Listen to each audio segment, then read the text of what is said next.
오늘부터 시작해서 사사기 말씀을 읽도록 하겠습니다. 어제 오늘 날씨가 무척 추웠습니다. 그렇죠? 겨울이 시작된 것 같아요. 그래서 다음 그림 좀 한번 좀 보여주시겠어요? 오늘 사사기 2장의 말씀을 가지고 이스라엘의 영적 기상도 이런 말씀을 함께 나눌 터인데, 지금 추웠던 그런 이유가 있어요. 이 북쪽 시베리아에서 발달된 이 저기압이 밀고 왔기 때문에 찬바람이 이렇게 불어왔습니다.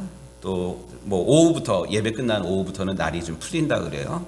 그런데 돌아오는 화요일 날 전국적으로 눈 비가 예상돼 있고요. 그 다음에 또 추워진대요. 제가 이 말씀을 왜 드리냐면, 우리는 예보라는 게 뭐예요? 아직 시작되지 않은 그런 날씨인데 미리 컴퓨터를 통해서 또 인공위성을 통해서 이 한반도를 중심으로 기압이 또 바람이 어떻게 움직이느냐의 것을 예측해서 2, 3일 뒤의 날씨까지, 심지어 다음 주간의 날씨까지 우리가 예측하게 됩니다. 요즘 뭐 슈퍼컴퓨터라 그래가지고 옛날에 비해서 일기예보가 많이 맞는 것 같아요. 옛날에 저희 클 때 9시 뉴스 끝나면 김동완 보도관이 지도 그리면서 뭐 기압골이 어쩌고저쩌고 뭐 이랬던 그런 기억이 있습니다. 그렇죠? 예. 그런데 이런 일기 기상도만 있는 그런 게 아니라 영적인 흐름을 알 수가 있는 기상도가 있어요. 영적인 흐름, 오늘 우리가 읽은 말씀, 사사기 2장의 말씀을 가지고 이스라엘의 영적인 흐름은, 영적인 기상도는 어떠한지 좀 분간해 보도록 하겠습니다. 여호수아가 죽은 이후에 이스라엘은 특별한 지도자가 없는 그런 상황에 직면하게 됩니다. 가나안 땅에 들어갔어요. 또 12부족에게 땅을 나눠 주셔가지고 그 땅을 차지하면서 거기 정착해서 살아가게 됩니다. 우리가 읽지는 않았지만 1장에 이런 내용들이 계속 반복되고 있습니다. 1장 19절, 그가 산지 주민을 내쫓았으나 골짜기의 주민들은 철병거가 있으므로 그들을 쫓아내지 못하였으며, 철병거, 철기 문화를 쓰고 있었기 때문에 겁이 나가지고 엄두를 못 내는 그런 거예요. 그런데 가만히 보면 하나님께서 가나안 땅에 가나안 성들을 차지하게 하셨던 게 그들이 약했기 때문에 차지한 것 아니에요. 여리고 성도 그렇고 아이 성도 그렇고 그 가나안 땅의 7부족을 하나님이 함께 하셨기 때문에 이길 수가 있었어요. 철기 문명을 쓴다 할지라도 하나님의 명령 따라 순종했으면 이길 수 있었어요. 그런데 싸우기 싫은 거예요. 이제 이만하면 됐다. 그러니까 여긴 냅둔 거예요. 또 1장 28절에 이스라엘이 가나안 족속에게 노역을 시켰고 다 쫓아내지 아니하였더라. 잡아다 하나님께서 그들 다 진멸하라 그랬는데 아까운 거야. 그래 잡아다 종으로 시킨 그런 거예요. 뭐 집을 짓게 하고 뭐 댐을 만들게 하고, 뭐 댐은 없었지만 저수지를 파괴하는, 내가 하기 싫은 일들을 그들을 시키느라고 아까워가지고 못 죽인 거예요. 또 29절에 게셀에 거주하는 가나안 족속을 쫓아내지 못하며, 30절에 기드론 주민과 나할롤 주민을 쫓아내지 못하였으며, 또 31절 그들을 쫓아내지 못하였으며, 33절 베세메스 주민과 베다낫 주민을 쫓아내지 못하였으며, 하나님께서 그들을 다 진멸하라고 쫓아내라고 그러는데 하질 않는 그런 거예요. 그러니까 어떻게 됐을까요? 지난주에 우리가 추수감사절 제단 장식하고 그것을 이제 동네에 이렇게 나눠주고, 그래서 좀 애매했어요. 그래서 방돌이는 과일은 다 못 돌렸는데 한 박스를 좀 냅뒀어요. 오늘 먹으려고. 그래서 맨 처음에는 교육관에 뒀다가, 날이 그 교육관은 보일러를 돌리니까 여기 유아실에다가 뒀다가 아침에 오늘 먹으려고 내려갔어요. 뚜껑을 열어봤어요. 근데 막 썩고 있어. 4개, 5개가. 왜 그랬냐면 상한 게 하나가 있었어요. 상한 게 하나가 있는데 그것을 미처 발견하지 못하니까 주변에 있는 것까지 막 썩어가는 그런 거예요. 제가 오늘 그 뚜껑을 딱 열고 이거 왜 이래? 뭐 이러다가 오늘 제가 준비한 말씀이랑 이게 딱 맞는 거야. 완전히 진멸하라고, 썩은 거는, 상한 거는 하나님께서 제하라 그런 것을 제해야 되는데 미처 그거를 보지 못했더니 일주일 지났는데 4개, 5개가 썩어 나갔던 거예요. 이스라엘이 하나님의 명령대로 완전히 진멸하지 못하고 남겨두었을 때 어떤 결과가 2장부터 펼쳐지게 되는지 오늘 말씀을 통해서 3가지를 보도록 하겠습니다. 첫 번째는 다음 세대가 등장한 게 아니라 어떤 세대가 등장을 했대요? 이거 무서운 말이에요. 다른 세대가 등장했습니다. 그림 두 개가 있는데 이 전통적인 그런 모습이에요. 할아버지랑 손자랑 다정한 그런 모습. 근데 옆에는 뭐야? 야, 이게 뭐야? 인디언이야 뭐야 이거? 머리 노랗게 물들이고 빨갛게 물들이고. 요즘 세대예요. 여러분들 손자들 이쁜데 말이 안 통해. 용돈 주면, 설날 세뱃돈 주면 할아버지 사랑해요 이러는데 중학생만 돼도 말을 안 들어요. 이게 실질적인 우리의 그런 모습입니다. 말씀으로 돌아오도록 하겠습니다. 출애굽 1세대는 모세 시대입니다. 그런데 하나님께서 애굽에서 종로를 타고 있는 그들을 탈출을 시켜서 광야 생활을 하는데, 광야 생활 40년 동안에 하나님께서 날마다 먹이시고 또 가라앉은 목을 채우시는 그런 것들을 생생하게 경험한 세대가 가나안 1세대예요. 출애굽 1세대. 만나와 메추라기, 농사 짓지 않았는데도 40년을 굶어 죽었다는 사람이 아무도 없어요. 또 가나안 2세대, 여호수아 시대예요. 이 가나안 땅에 들어와 가지고 그 땅을 차지하게 된 세대. 여리고성, 아이성, 또 가나안의 7족속들이 연합해 가지고 싸우는 그들과도 싸워 이겼던 생생한 체험이 있는 세대가 가나안 2세대예요. 그런데 오늘 본문에 보니까 여호수아가 죽었어요. 몇 살에 죽었나? 110세에 죽었습니다. 또 여호수아만 죽은 게 아니라 가나안 2세대도 다 죽게 됩니다. 그런데 2장 7절 말씀에 여호와께서 이스라엘을 위하여 행하신 그 모든 큰 일을 본 자들이 사는 날 동안에 여호와를 섬겼는데 10절부터 그 후에 일어난 다른 세대는 여호와를 알지 못하며 여호와께서 이스라엘을 위하여 행하신 일도 알지 못하더라. 다음 세대가 이어져야 되는데 1세대, 2세대, 3세대, 4세대 계속 이어져야 되는데 1세대, 2세대 다음에 3세대가 나오지 아니하고 다른 세대가 등장하고 있습니다. 그런데 이것이 비단 이스라엘에만의 문제가 아닙니다. 오늘날 한국 교회도 한번 보십시오. 전쟁 이후에 폐허가 된 그런 때 가난했지만 그럼에도 불구하고 동네마다 교회가 생겨났고요. 또 물론 미국에서 원조 물자들을 교회를 통해서 선교사님들 통해서 공급받아서 가난을 면했지만 또 70년대에 그 새마을 운동도 중요하지만 동네마다 교회가 다 생겼어요. 70년대. 저희 고향 교회도 강원도 산골에 있는 골짜기인데 저희 고향 교회도 68년도에 생겨났어요.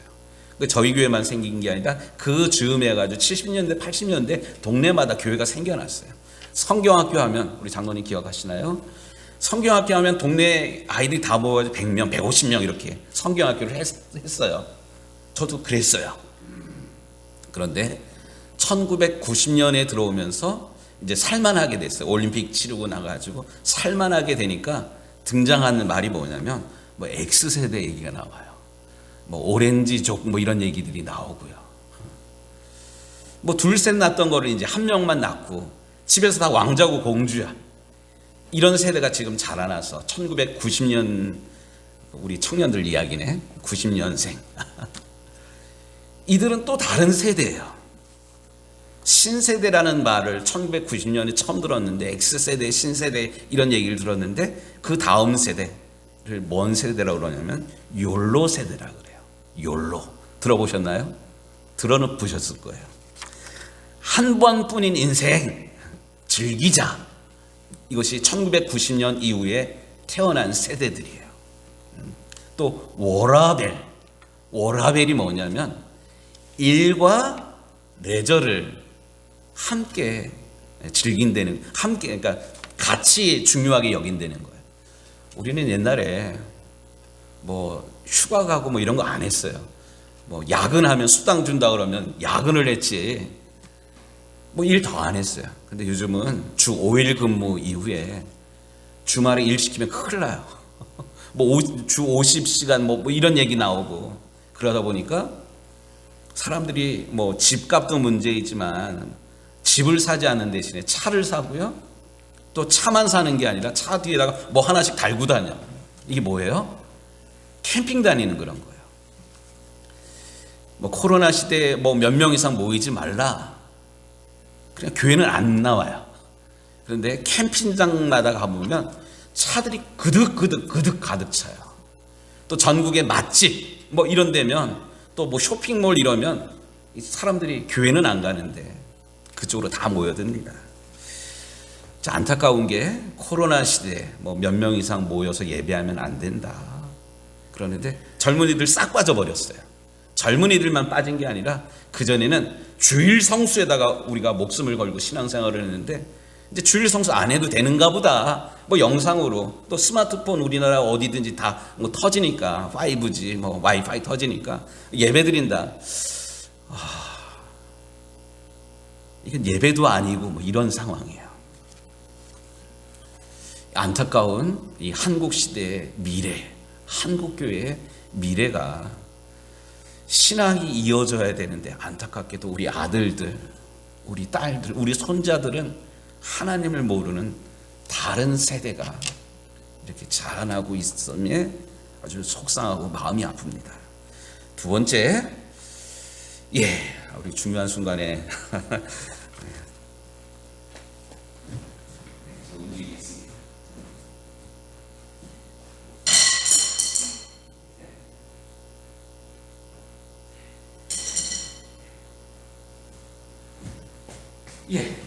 두 번째 같이 좀 읽도록 하겠습니다.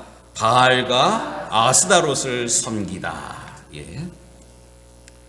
지금까지 이스라엘은 유목 생활을 했던 민족이에요.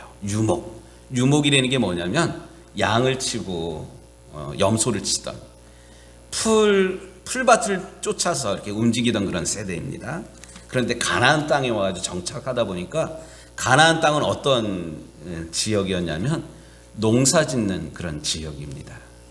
유목 생활을 할 때는 가장 중요한 게 풀밭이었는데 농사를 짓는 땅에 정착하다 보니까 풀밭이 중요한 게 아니라 물이 중요했어요.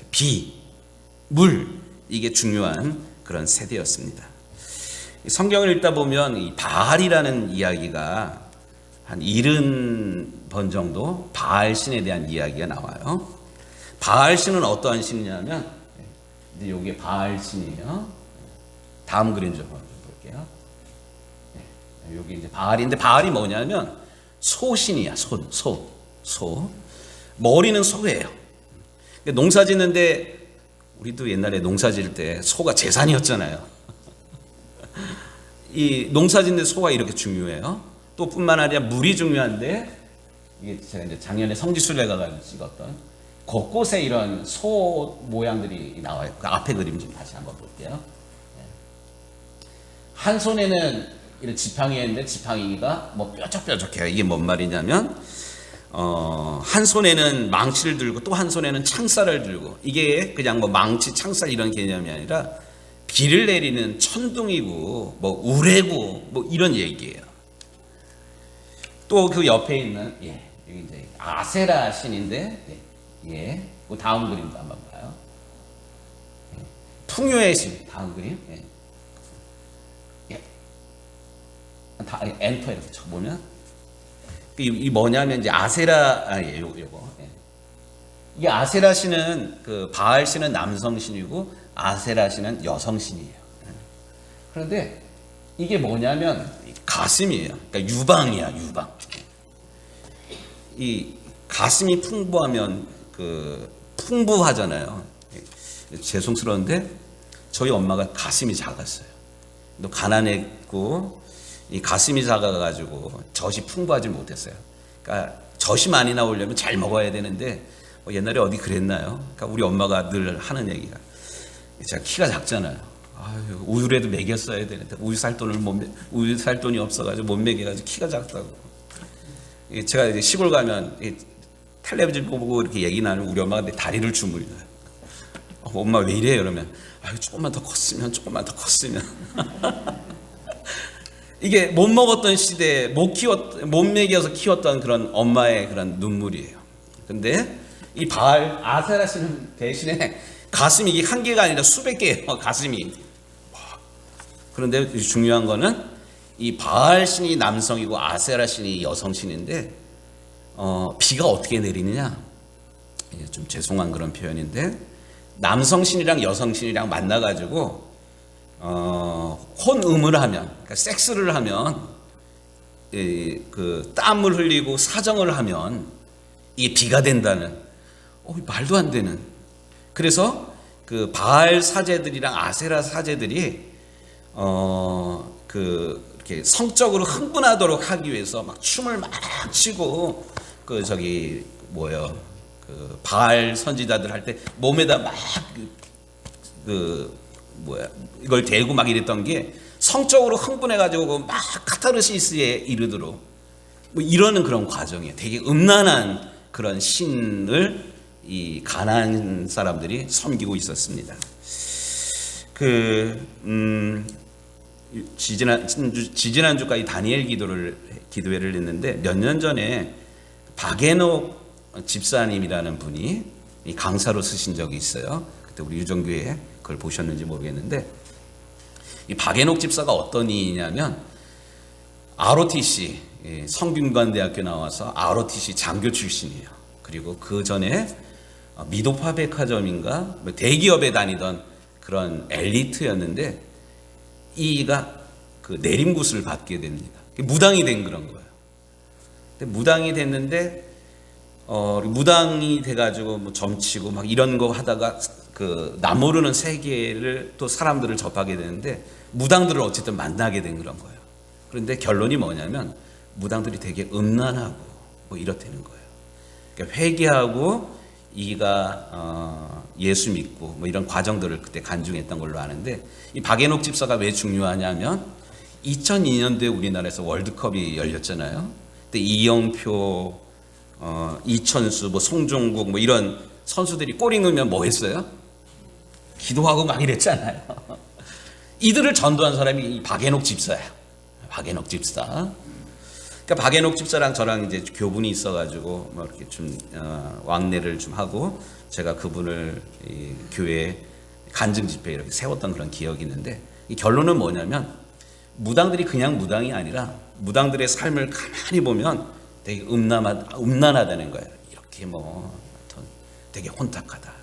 근데 안타까운 게 지금 한국 교회에 목회자들이 타락하는 그 타락의 방법이 두 가지 아니면 세 가지예요. 그게 뭐냐면 재정 문제, 또 하나는 성적인 그런 문제로. 요즘 뉴스에 나오는 이야기들이 이 두 가지 문제예요, 사실. 안타까운 게 이 가나안 시대를 가나안 땅에 정착하면서 신앙인들이 하나님도 좋고 또 이 땅에 풍요로운 또 이런 문화가 좋은 그런 거예요. 그러니까 하나님도 좋고 이 가나안 문화도 바알과 아세라도 좋고 이런 신앙으로 이 시대가 전개되고 있다는 그런 사실이에요. 세 번째, 이 가나안 땅에 살고 있는 사람들의 세 번째 그런 모습입니다. 우리 은택 씨 한번 좀 더 눌러줘요. 여호수아 이후에 이스라엘에는 아직 왕이 없었어요. 아니, 하나님께서 이스라엘의 왕이었어요. 지금까지 그들을 이렇게 인도했는데, 여호수아가 죽은 이후에 이스라엘에 특별한 왕이 없으니까 사람들이 자기 소견에 오른 대로 다 살아가는 거예요. 지금 우리 유정교회 지금 한 20여 분 지금 함께 예배를 드리는데, 우리 점심 어디 가십시다 그러면 좋아하는 거, 거기 좋아하는 음식을 먹으러 갑시다 그러면 어떤 사람은 짜장면 먹자 그러고, 어떤 사람은 매운탕 먹자 그러고, 어떤 사람은 뷔페 먹자 그러고, 일식 가자 그러고, 한정식 가자 그러고 막 이럴 거예요. 이걸 어떻게 정리를 해야 되는데, 이 사사 시대는 어떤 영적인 모습이었냐면 사사기 마지막 장 마지막 절 말씀 우리 한번 좀 찾아보겠습니다. 사사기 21장 25절 말씀. 사사기 21장 25절에 이런 말씀이 나와요. 그때에 이스라엘의 왕이 없었으므로 사람이 각기 자기 소견에 오른 대로 행하였더라. 하나님의 사람들이 하나님의 말씀, 하나님의 뜻이 무엇인지를 알아서 거기다 자기를 쳐서 복종해 가야 되는데 지식대로, 지 나름대로, 지 하고 싶은 대로 살았던 시대가 바로 사사 시대예요. 하나님 말씀이 안중에도 없어요. 그러니까 이런 이스라엘을 하나님께서 책망을 하십니다. 책망을 하셔도 듣지를 않아요. 그러니까 14절 말씀에 그들이 다시는 대적을 당하지 못하였으며 그들이 어디로 가든지 여호와의 손이 그들에게 재앙을 내리시니 이들이 어떻게 이 환난을 어려움의 때들을 수습해 갈 수가 없어요. 그런데 하나님은 사랑이셔요. 하나님은 사랑의 하나님이셔요. 뿐만 아니라 하나님은 공의의 하나님이셔요. 이 하나님이 이스라엘이 이렇게 헤매니까 하나님 용서해 주세요. 잘못했어요. 다시는 안 그럴게요. 이렇게 싹싹 비니까 하나님께서 이들을 도와주셔요. 도와주셔가지고 이제 회복이 되니까 하나님 잘못했어요. 이게 또 잃어버리는 그런 거예요. 그러니까 사사기 1장부터 이제 말씀을 쭉 21장까지 말씀을 읽다 보면 계속 반복되는 게 있어요. 하나님의 은혜로 도움을 받아서 구원을 받지만 여전히 또 타락하게 되고 하나님 없이 살아가게 되고 그러니까 하나님이 치입니다. 그러면 또 잘못됐다고 용서 빌고 뭐 이런 얘기가 계속 반복이 되고 있어요. 사사기에는 총 12명의 사사들이 등장을 하고 있습니다. 줄여두시면 돼요. 이건 삼손인 것 같고 뭐 하여튼 12명의 횃불 든 거 보니까 누구 같아요? 뭐 기드온, 뭐 온니엘 뭐 이래가지고 한 12명의 그런 사사 이야기가 쭉 나와요. 중요한 거는 반복하고 있다는 거예요. 회개하고 용서를 얻고 하나님께서 도와주시면 또 다시 타락하고 또 진노 가운데 그들이 어려움 당하니까 하나님 용서해 주세요. 이렇게 계속 반복하고 있는 것. 잠언에서 이런 말씀을 하십니다. 개가 그 토한 것을 도로 삼키는 것 같이 미련한 자가 그 미련한 것을 거듭 행하느니라. 이게 이스라엘의 모습이에요. 저는 오늘 사사기 첫 번째 말씀을 이스라엘의 영적인 기상도 이야기를 함께 나누는데 이것이 3000년 전의 이스라엘의 모습만이 아니에요. 오늘 한국교회, 우리 가정, 우리 교회의 문제이기도 합니다.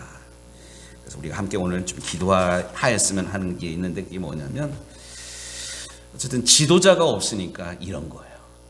지도자. 그러니까 지난주 수요일 날 하나님께서 우리에게 명령한 첫 번째로 기도해야 되는 게 뭐라 그래요? 첫째로 권하노니 임금들과 높은 지위에 있는 사람들을 위해서 기도하라. 특별히 우리는 교회를 중심으로 신앙생활을 하잖아요. 목사를 위해서 기도해 주십시오. 또 목사의 가정을 위해서 기도해 주십시오. 목사의 자녀들을 위해서 기도해 주십시오. 뿐만 아니라 하나님께서 세우신 교회 리더십, 우리 장로님들을 위해서 기도해 주십시오. 뿐만 아니라 우리 가정도 믿음으로 서야 되는데 우리의 가정이 믿음으로 바로 서려면 어떻게 해야 되냐면 우리의 남편이 믿음으로 바로 서야 돼요. 가장이라고 우리 남편을 그러잖아요. 가장이 털털 뭐 돈 벌어오는 사람이 가장이 아니에요. 가정의 영적인 제사장, 이게 가장의 이름이에요. 지도자들을 위해서 기도할 때 교회와 교회 지도자들을 위해서 기도할 뿐만 아니라 우리 남편이 믿음으로 바로 세워질 수 있도록 기도하는 우리 유정교회 식구들이 되기를 주의 이름으로 축복합니다. 뿐만 아니라 우리가 하나님의 은혜로 사실 여기까지 왔는데 우리의 믿음이 여기서 끊겨서는 안 돼. 하나님 나라의 다음 세대가 일어나야 돼요. 우리 아이들이 함께 우리랑 손잡고 함께 예배드려야 돼요. 근데 우리 아이들 어디 갔었지? 예루살렘의 딸들아 나를 위해 울지 말고 너희와 너희 자녀를 위해 울라. 이게 예수님께서 우리를 위해서 마지막에 남기신 부탁이에요. 어머니의 눈물의 기도 마르지 않을 때 우리의 자녀들은 어머니의 기도를 통해서 믿음이 회복이 되며 딴 길로 갔다가도 돌아오게 됩니다. 우리 자녀들을 위해서 눈물 흘려 기도하는 거 멈추지 않는 그런 결단이 오늘 말씀을 듣는 우리에게 있어지게 되기를 주의 이름으로 축복합니다. 아멘. 기도하겠습니다.